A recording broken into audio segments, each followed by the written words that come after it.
Alappuzha Mankombu civil station പാലം വീണ്ടും അപകടക്കെണിയിൽ. അശാസ്ത്രീയമായ നിർമ്മാണം മൂലം അപകടങ്ങൾ തുടർക്കഥയാണെന്നാണ് നാട്ടുകാർ പറയുന്നത്.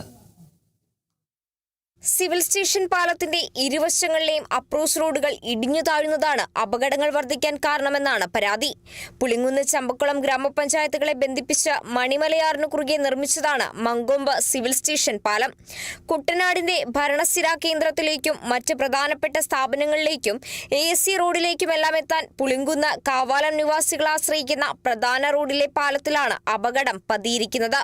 പാലത്തിന്റെ സ്ലോപ്പ് ചെയ്തപ്പം തൊട്ട് നമുക്കൊരു അഭിപ്രായ വ്യത്യാസം ഉള്ളതാണ്. ഇതിന് എപ്പം നമ്മൾ എല്ലാ മഴക്കാലം വരുമ്പോഴും ഇതിന്റെ സ്ലോപ്പ് ഇടിഞ്ഞ് താഴോട്ട് പോവുക. അപ്പൊ ഇവര് ഉടനെ തന്നെ വന്ന് ഇതിന്റെ അധികാരികൾ വന്നിട്ട് ശകലം മണ്ണോ അല്ലെങ്കിൽ ഇച്ചിരി ഗ്രാവലോ ഒക്കെ ഇട്ട് പൊക്കി വിടും. അപ്പൊ കുറച്ച് നാളായിട്ട് ഞാൻ തന്നെ ഇതിനകത്ത് നിന്ന് പല പ്രാവശ്യം വീഴേണ്ടി വന്ന. പിന്നെ നമുക്ക് നാട്ടിലുള്ള ആളായതുകൊണ്ട് അറിയാവുന്നത് കൊണ്ട് നമ്മൾ ഇത് വളരെ ശ്രദ്ധയോടുകൂടി ഇറങ്ങി വരത്തുള്ളൂ. അപ്പൊ പുതിയതായിട്ട് ആരെങ്കിലും വരുന്നവർക്ക് ഇത് അറിയാൻ പറ്റത്തില്ല, അവർ ഉറപ്പായിട്ടും വീഴും.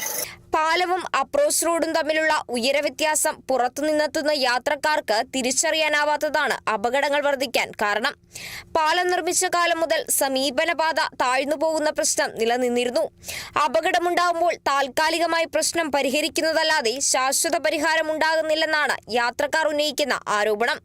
അപകടം തുടരുന്ന സാഹചര്യത്തിൽ ഇരുകരകളിലും ശാസ്ത്രീയമായ രീതിയിൽ പുനർനിർമ്മാണം നടത്തണമെന്നാണ് നാട്ടുകാരുടെ ആവശ്യം. Kerala vision news, Alappuzha.